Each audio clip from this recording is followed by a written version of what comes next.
Black waitress teaches his disabled son a dance step. The billionaire's heart melts instantly. Before we start the story, write in the comments from which part of the world you're watching today. A billionaire father sees a black waitress letting his disabled son do a dance step, and her life changes forever. The silence that fell on Manhattan's most exclusive restaurant, Kingsley's, was so thick it seemed solid. Conversations stopped, cutlery froze in midair, and dozens of eyes focused on the small space between tables. 10-year-old Lucas Montgomery was visibly shaking. His legs, encased in metal braces, wobbled as he extended his hand to Diane Johnson, the restaurant's only black waitress. The live piano had just begun to play a soft tune, and the boy's impulse to ask someone to dance came suddenly. "Sir, control your son," the manager Thornton's sharp voice cut through the silence. "This is inappropriate. This is not a dance hall, and our employees are not here to entertain children." Richard Montgomery, owner of Montgomery Investments and one of the richest men in the country, swallowed. It was the first time he had taken Lucas out to dinner in public since the accident that had partially paralyzed his legs 2 years earlier, a mistake he had no intention of repeating. "Lucas, sit down." The order was quiet but firm. Diana remained motionless, her gaze moving from the manager to the billionaire, to the boy whose hand was still hanging in the air. In her 5 years of working here, she had learned to be inconspicuous, especially to customers like Montgomery. "Mr. Thornton, I'm leaving. My shift is over." Her voice was calm as she removed her apron and placed it on the tray. Then, to everyone's surprise, she smiled at Lucas and took his hand. "I can't dance in an apron." Richard stood up abruptly. "What are you doing?" Diana met his gaze. "I accept, sir." Before anyone could intervene, Lucas took a hesitant step forward.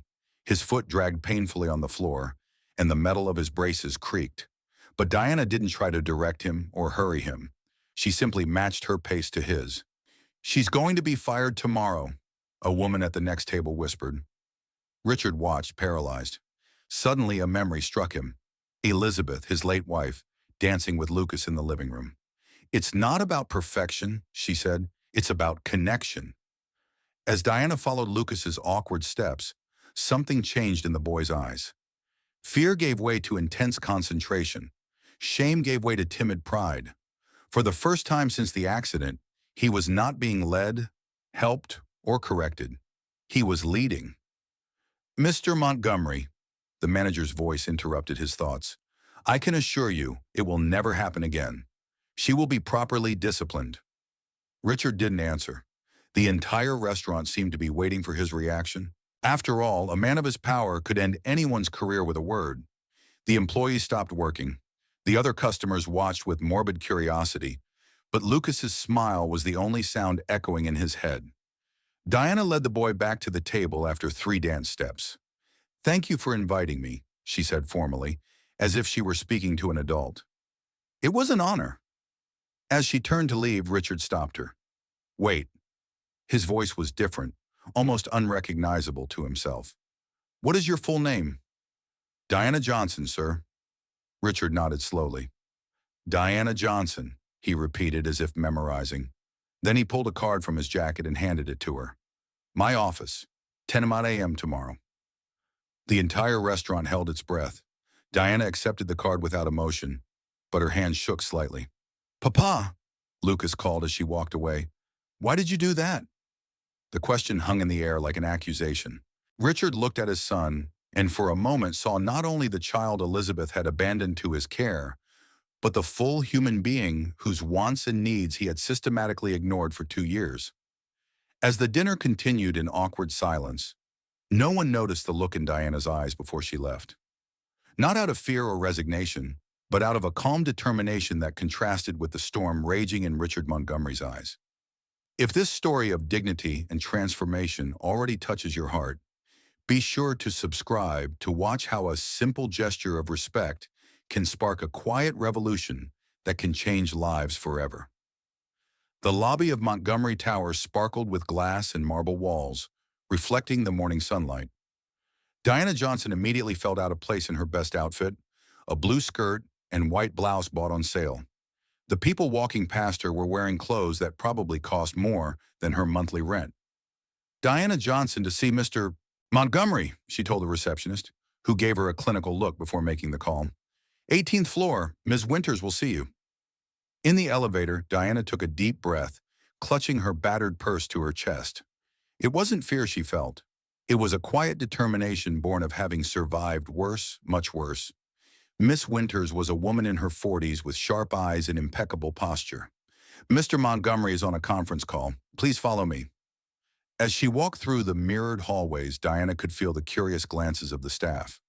A black woman being escorted through the back office was rare enough to raise speculation. He fired you, didn't he? Winters asked suddenly, when they were alone in the waiting room. It happens. Powerful clients call, and people like you lose their jobs. People like me. You know what I mean? Winters adjusted her glasses. Employees who don't know their place. Diana smiled, but not with pleasure. Where exactly is it? Before Winters could answer, her phone rang. He'll see you now. Richard Montgomery's office took up half the floor. Through the picture windows, Manhattan looked like a distant playground. The man stood looking out over the city as if it were his own private property. Mr. Montgomery, Diana greeted him formally. Richard turned, his face a mask of carefully concealed control. Ms. Johnson, thank you for coming. He gestured to a chair. You're welcome. The silence that followed was calculated, a tactic Diana recognized instantly. It was a silence designed to make nervous people talk too much, to compromise themselves. Do you have an education? Richard finally asked. Excuse me? Education, college. Diana kept her eyes on him. Bachelor's degree in child development from New York University. Incomplete master's in special education. Something flickered across Richard's face. Surprise, perhaps. And you waitress? I work 3 jobs, actually. Restaurant, bookstore on weekends, and tutor when I can find students. Richard walked over to her desk, picking up the folder. I did a little research on you, Ms. Johnson.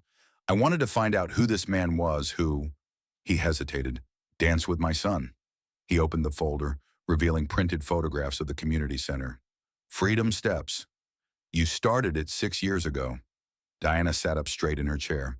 I started it with my sister Zoe, a dance program for children with disabilities. Richard flipped through several documents, now about to close due to lack of funding. Diana showed no surprise. Of course, he'd figured all this out in less than 24 hours. I didn't come here to ask you for money, Mr. Montgomery. Then why did you come? Because you invited me. Richard laughed softly, a humorless sound. Fair enough. He stood up again, restless. I want you to work for me.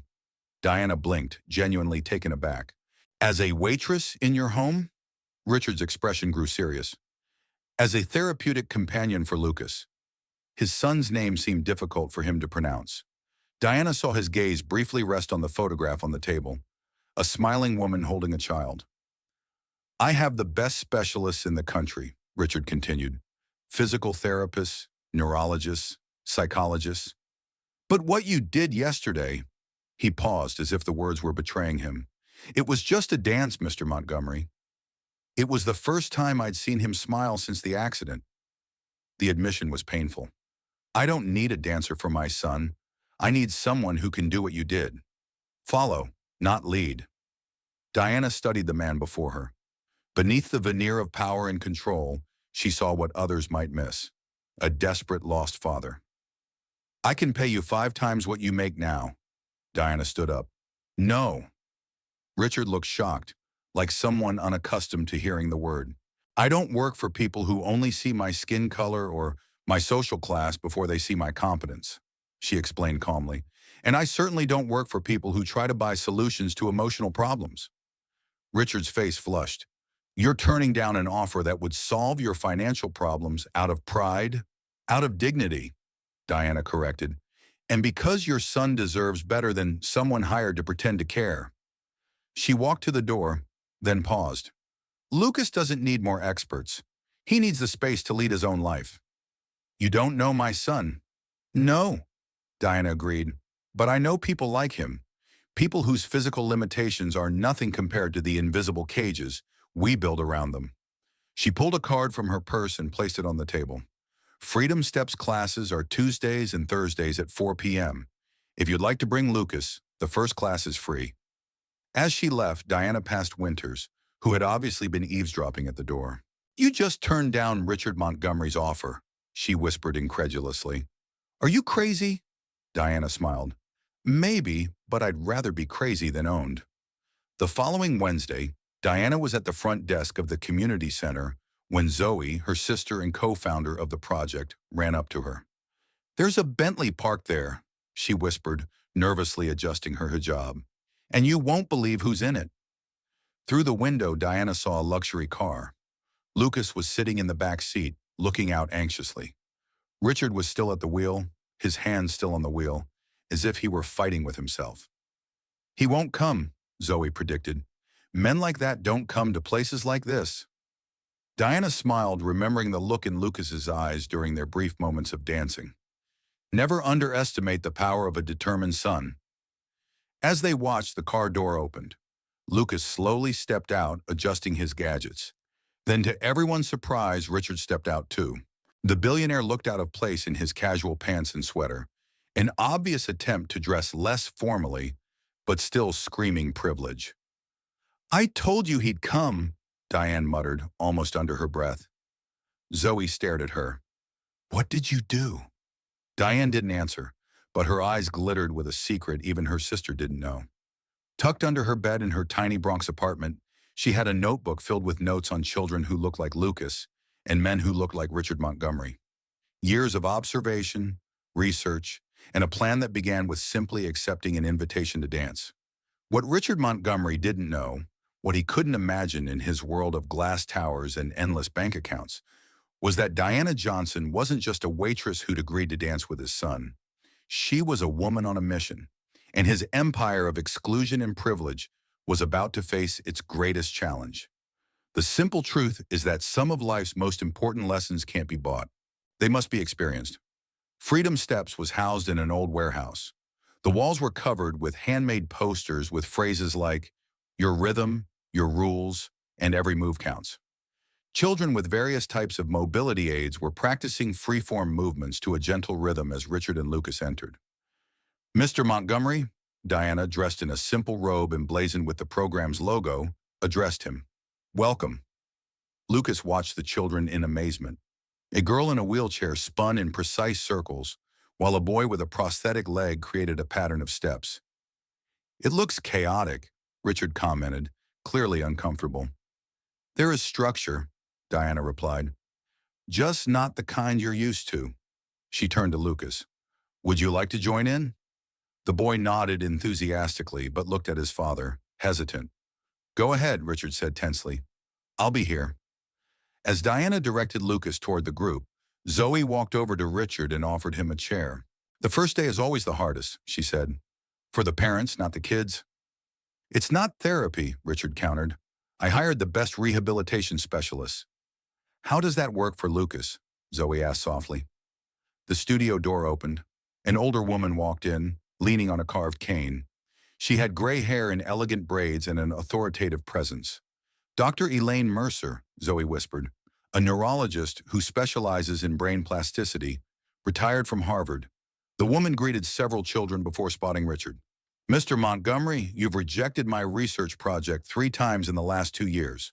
Dr. Mercer, I didn't expect to see you here." "I oversee a research program," she explained. "We study how non-directive approaches to movement affect neural rewiring in children with movement disorders." "Research?" Richard frowned. "I thought this was just a dance class." Diana returned, leaving Lucas to learn movement with another child. Freedom Steps is a motor rehabilitation pilot project based on motor autonomy theory, she explained. "We integrate adaptive dance with neuroscientific principles." "Why are you working as a waitress if you're running a research program?" "Because we don't have enough funding yet, and because people like you have rejected our applications 3 times." Richard got it. "You were Dr. Mercer's assistant on applications." "Co-author," Dr. Mercer corrected. Diana didn't have a full master's degree because she dropped out of college to care for her sister, but her theoretical work was groundbreaking. "You knew who I was in the restaurant," Richard concluded. "From the moment you walked in," Diana confirmed. "And when Lucas got up to dance, I recognized an opportunity to show, not tell." Was it a performance? A dance? Absolutely not. Lucas decided to get up. I decided to follow him. A group of reporters entered the studio. Richard immediately tensed. What is this? Part 2 of the plan. Diana smiled slightly. Zoe showed Richard a recently published paper. Revolutionary movement rehabilitation technique shows promising results.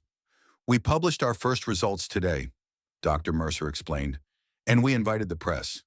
You used my son for a PR stunt. Richard's voice was icy.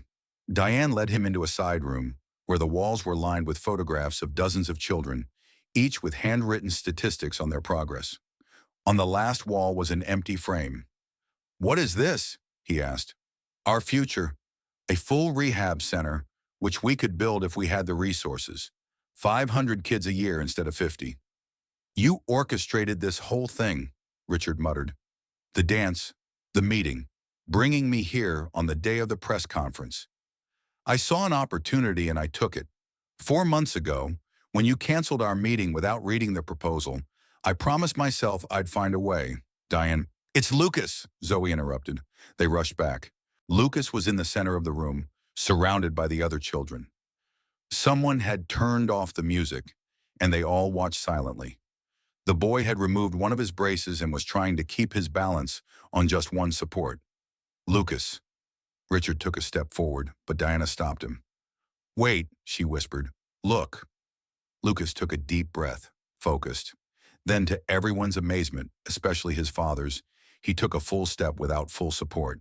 It was small, wobbly, but entirely his own. The children applauded. Cameras flashed.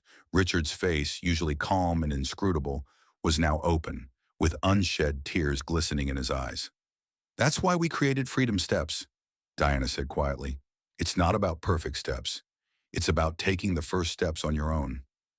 Richard saw his son not as a problem to be solved, but as a whole person discovering his own power. It could have been done without manipulating me, he finally said. It could have been done if you had returned our calls or read our proposals 3 times. The reporters noticed Richard. There were whispers as Lucas, oblivious to the strain, continued to practice his new move with an expression of pure concentration. Richard Montgomery was cornered. He had 2 choices. Walk away in a rage, confirming his reputation as a cold, calculating man to the press, or embrace the moment his son had created. Between the power he had always wielded and the freedom his son needed, Richard found himself in unfamiliar territory where neither his money nor his influence determined the next move. The man who controlled every aspect of his life now faced a choice no amount of wealth could buy. His gaze moved from his smiling son to the reporters awaiting his reaction. Humility was not a virtue in his vocabulary, but seeing the change in Lucas's face, something inside him began to break. The orchestra of power and privilege he had grown accustomed to was now playing a different tune, and he had to decide whether to continue conducting or learn to follow. Richard Montgomery met the eyes of the reporters, waiting for his reaction. His son had just taken a step on his own in front of the cameras, and Diane Johnson had expertly guided him to this impossible moment. Mr. Montgomery, the reporter approached, could you please comment on your presence at Freedom Steps today? Is it true that your foundation has rejected funding for this program 3 times? Richard glanced at Lucas, who was still practicing his new step, oblivious to the political tension. Then, to everyone's surprise, especially Diane's, he smiled. You know what the hardest thing is for someone in my position? Richard said to the reporter, but spoke loudly enough for everyone to hear, admitting, when we make mistakes. A stunned silence fell over the room. The Montgomery Foundation is pleased to announce full funding for Freedom Steps for the next 5 years and the construction of a permanent rehabilitation center based on the methodology developed by Dr. Mercer and Ms. Johnson. Cameras flashed. Zoe gasped. On one condition, he added, watching Diane tense up, that Ms. Johnson retain complete autonomy over the program and its methodology. No corporate interference. 3 months later, bulldozers were clearing the ground for the new Freedom Steps Rehab Center. The project wasn't the most lavish the Montgomery Foundation had ever funded, but it was the most innovative, with every space designed with the children and their families in mind. Diane often oversaw construction, but never alone. Lucas showed up regularly, sometimes bringing other children with him. And to the staff's further surprise, Richard Montgomery showed up too, silently observing the progress. "I never thought you'd actually show up to board meetings," Diane remarked one afternoon as they reviewed the plans. "I never thought I'd have to study neuroplasticity at 50, Richard replied, rubbing his tired eyes. In front of him was a scientific paper, marked with sticky notes. "But here we are." Diana looked at the man curiously. "Is this part of your public penance? Or do you really care?" "Lucas asked to remove the second brace last week." "I know. He told me. His previous physical therapist said it wouldn't be possible for at least 2 years." Diana smiled. "But you fired her, remember? Because you told me she was wrong." "And she was wrong." Diana pointed to a photo of Lucas balancing on just one crutch. "He's progressing faster than any traditional medical method predicted." "Why did you never accept my apology?" Richard asked suddenly. "Because you never apologized. You redirected resources, changed policies, funded our program. This is not an apology, this is compensation." Richard nodded slowly. "Fair enough." At the opening ceremony 6 months later, the contrast to that night in the restaurant was stark. The vast adaptable space was filled with children with various types of mobility aids, all moving freely. In the center of the main room, Lucas, now wearing only a light brace on his left leg, was leading a small choreographed workout with 3 other children. His movements were still limited, but they proceeded with a confidence no doctor had predicted. Richard watched from afar, without interfering. "He doesn't need you to hold him anymore," Diana said quietly, approaching. "No," Richard agreed. "But he still needs me there. There's a big difference." Richard turned to her. "Thank you," he said simply. "For what exactly?" "For teaching me to follow." A reporter approached. "Mr. Montgomery, how does it make you feel to see your son's progress?" Richard looked at Lucas, now helping the younger girl find her balance. Pride not for what he'd overcome, but for what he'd created for others. "And what's the most important lesson you've learned along the way?" Richard Montgomery, the man who'd once been known only for his financial empire, looked directly into the camera. That true leaders aren't those who lead others down a path they believe is right, but those who have the courage to follow when someone shows them a better way. A year later, Steps to Freedom has expanded to 3 new cities. Diane won an award for innovation in pediatric rehabilitation, and her methodology began to be implemented in hospitals across the country. Lucas, now using a light cane on difficult days, went to a regular school and became a youth ambassador for the program, inspiring other children to find their own pace. And Richard learned the hardest and most valuable lesson of all. True power comes not from controlling every step, but from knowing when to step back and let others lead. In a world where powerful people rarely change their minds and those without power are often overshadowed, the story of Richard, Diane, and Lucas reminds us that true transformation happens when we cross the invisible boundaries that separate us. When a billionaire learns from a waitress, when a father follows in his son's footsteps. If this story of how a simple gesture of dignity changed lives forever touched your heart, be sure to subscribe to our channel, because we believe that the most profound revolutions do not begin with grandiose manifestos or billion-dollar fortunes. They begin when someone has the courage to take the first sincere step and someone else has the wisdom